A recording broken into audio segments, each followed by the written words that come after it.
আল্লাহর নবী মুহাম্মদুর রাসূলুল্লাহ সাল্লাল্লাহু আলাইহি ওয়াসাল্লাম সাহাবায়ে কেরামগণের সম্মুখে বলেন, ওগো সাহাবারা, আমি তোমাদেরকে হাসরের ময়দানে আমি তোমাদের মধ্য থেকে আমি হাউজে কাউসারের পানি খাওয়াইব এবং আমার হামদু সালাম লয় আহমদের পতাকা হাতে নিয়ে আমি সর্বপ্রথম আমার উম্মতদেরকে সাথে নিয়ে জান্নাতের মধ্যে প্রবেশ করব, বলি সুবহানাল্লাহ। সাহাবায়ে কেরাম আল্লাহর নবীকে বললেন, ইয়া রাসূলুল্লাহ, 1,24,000 পয়গম্বর হাসরের ময়দানে 1,24,000 পয়গম্বর গণের উম্মতরা হাসরের ময়দানে থাকবে। আপনার উম্মতদেরকে আপনি কিভাবে চিনবেন? আপনার উম্মতদেরকে আপনি কিভাবে পার করবেন?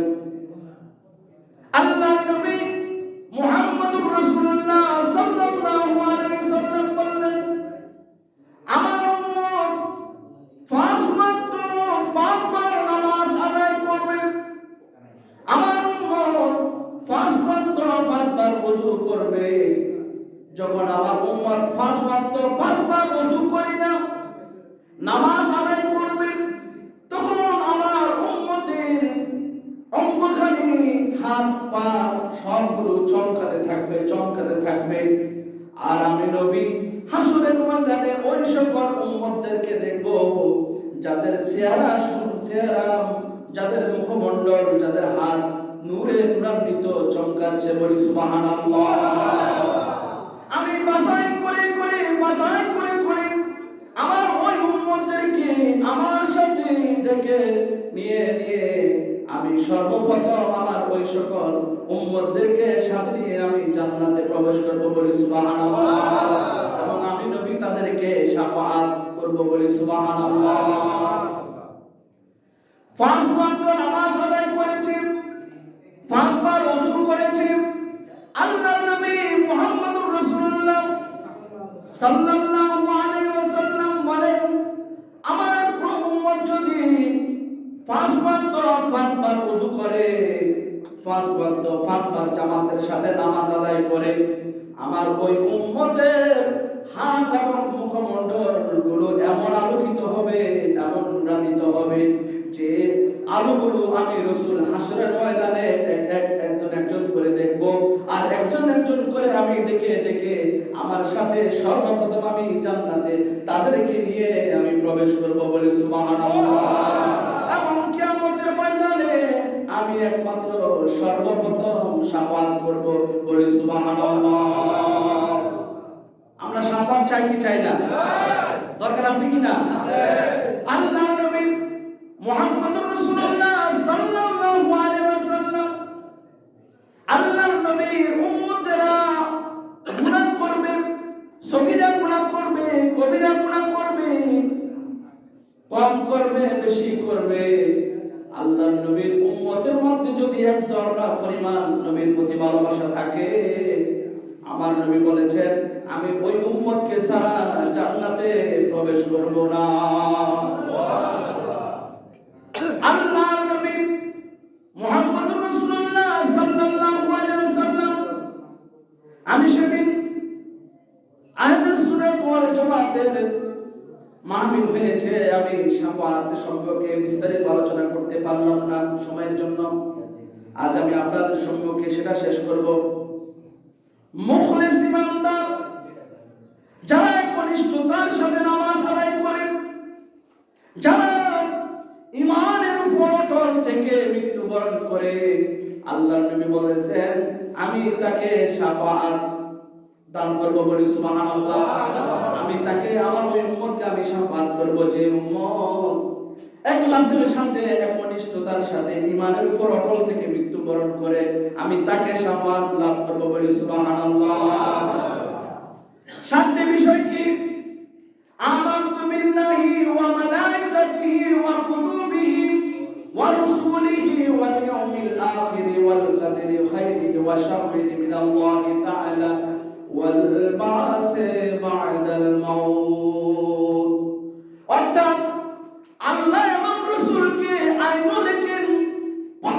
দৃষ্টিকোণ থেকে শাহাদার মাধ্যমে নিজের মধ্যে আল্লাহ রাসূলকে শাহাদা দিবে, সাক্ষী দিবে, আর সেই ঈমানের উপর যে উম্মত অটল থাকবে আমি রাসূল তাকে শাফাত দান করব, বলি সুবহানাল্লাহ।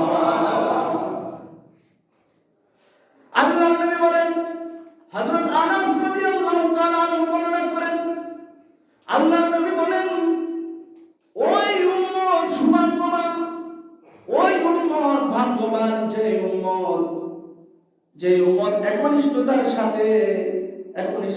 সাথে আল্লাহকে বলেছেন লা ইলাহা ইল্লাল্লাহ, আল্লাহ ছাড়া কোনো মাবুদ নাই, যারা স্বীকার করে নিয়েছে আমার উম্মতের মধ্যে আমি সেই উম্মতকে শাফাআত দান করব, বলি সুবহানাল্লাহ। প্যারা হাজিরিন, হযরত আনাস রাদিয়াল্লাহু তাআলা আনহু থেকে বর্ণনা করেন, আল্লাহর নবী মুহাম্মদুর রাসূলুল্লাহ সাল্লাল্লাহু আলাইহি ওয়াসাল্লাম ইরশাদ করেছেন, আমার সাথে আল্লাহর সাথে অঙ্গীকার হয়েছে, আমার সাথে আল্লাহর সাথে ওয়াদা হয়েছে, আমার 70,000 উম্মতকে প্রত্যেক হাজারের সাথে 70,000 আরো উম্মতকে আমি বিনা হিসাবে বিনা শাস্তিতে তাদেরকে জান্নাতে নিয়ে যাব, বলে সুবহানাল্লাহ। আর তাদেরকে আমি রাসূল শাফাত করব, বলে সুবহানাল্লাহ। বিনা হিসাবে বিনা শাস্তিতে আমি রাসূল তাদেরকে শাফাত করব। 70,000 ব্যক্তিকে, প্রত্যেক হাজারে 70,000 ব্যক্তি, 70,000 ব্যক্তিকে আবার প্রত্যেক হাজারে 70,000 উম্মতকে আল্লাহর নবী শাফাত করবেন, বলে সুবহানাল্লাহ। এখন বলে কি নবী নাকি শাফাত করতে পারবে না, বলে নাউযুবিল্লাহ। যারা বলে নবী শাফাত করবে না তাদেরকে শাফাত করার কোনো মানুষই থাকবে না। দুনিয়ার মধ্যে লাঞ্ছিত হবে, পরকালে লাঞ্ছিত হবে। কেউ বাথরুমের মধ্যে মারা যায় কি যায় না? কেউ টয়লেটে গিয়ে মারা যায়। আমার কেউ আল্লাহর নবীকে দেখে দেখে মুস্কি হাসি দিয়ে মারা যায়। আমার কেউ মদিনা শরীফে হজ করতে যায়, মদিনা শরীফ জিয়ারত করে, সেখানে আবার কেউ মারা যায়, কেউ জান্নাতুল বাকির মধ্যে ঘুমায়। এগুলো কার রহমত? আল্লাহর রহমত, আল্লাহর নিয়ামত। এটা স্বীকার করতে হবে। যারা শাফাআতকে অস্বীকার করে নিশ্চয় আমাদেরকে বুঝতে হবে তাদের জন্মের মধ্যে ভুল আছে, ঠিক কি না? রাসূল বলতেছেন, আমি পৃথিবীর মধ্যে সর্বপ্রথম শাফাআতকারী আমি রাসূল। আমি রাসূল যেভাবে শাফাআত করব অন্যান্য নবীগণও শাফাআত করবে না, কেননা সে অগ্রাধিকার আমার আল্লাহ আমাকে দান করেছে, বলি সুবহানাল্লাহ। কেননা আমি হচ্ছি কিয়ামতের ময়দানে সকল মানুষের সরদার। আমার নবী সকল মানুষের, আদম থেকে শুরু করে 1,24,000 পয়গম্বর সবার সরদার হচ্ছে রহমাতাল লিল আলামিন। তো রহমাতাল লিল আলামিন তো আমাদেরকে শাফাআত করবে, আর কেউ করবে না। তারপর হচ্ছে শস্য পরিমাণ যার ঈমান আছে,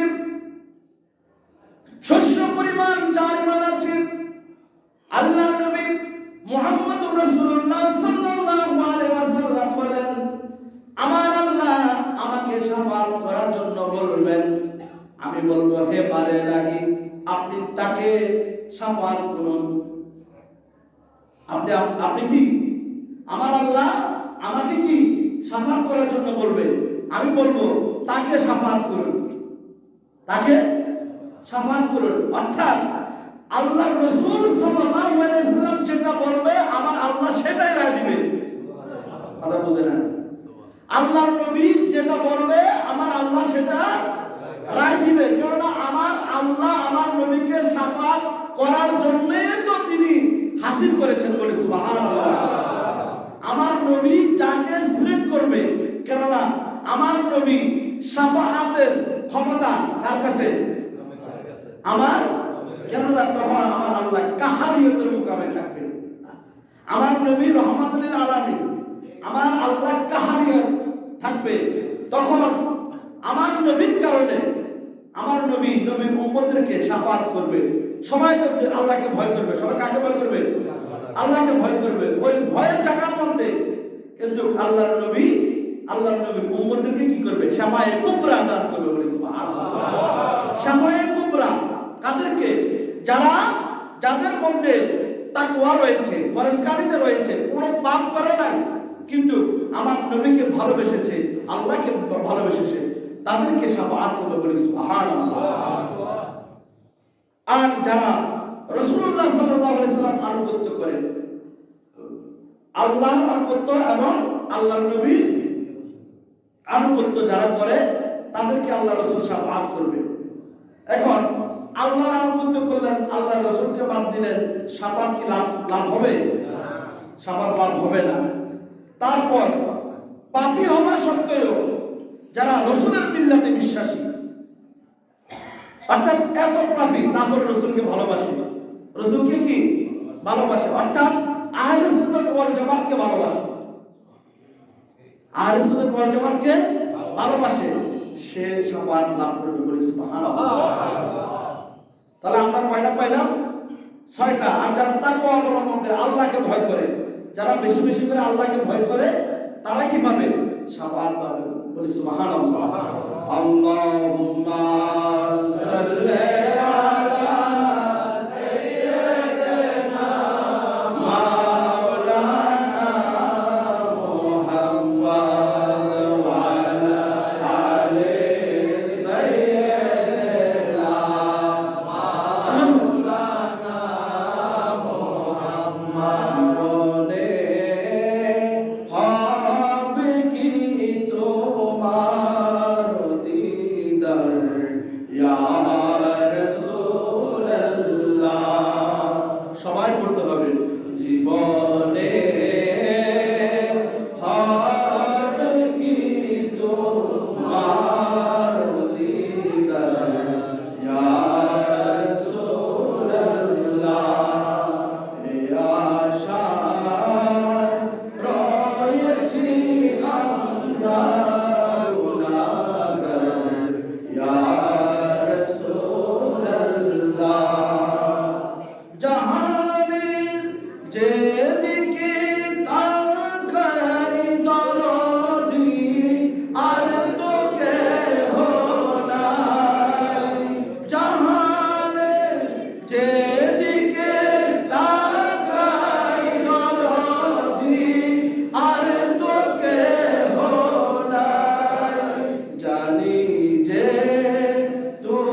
রাসূলুল্লাহ, ইয়া হাবিবাল্লাহ, ইয়া নবী আল্লাহ, ইয়া ওলি আল্লাহ। আমরা রাসূল চাই কি চাই না? আল্লাহ রাব্বুল আলামিন আজকে যে আমরা আলোচনা শুনতে পেরেছি, এটাই আমাদের ঈমানি জজবা পয়দা হয়েছে, ঠিক কি না? তাহলে ঈমানি জজবা যখন আমার মধ্যে আসবে, শয়তান আমার কাছে থাকবে না। থাকবে না, থাকবে না। সুতরাং রাসূলুল্লাহর ভালোবাসা চাই কি চাই না? মা বাবার খেদমত দরকার নাই? এখন রাসূলুল্লাহর ভালোবাসা চাইলেন কিন্তু মা বাবাকে বাদ দিলেন, হবে না? না, মা বাবার খেদমত লাগবে, রাসূলুল্লাহর ভালোবাসাও লাগবে, দুটোটাই লাগবে।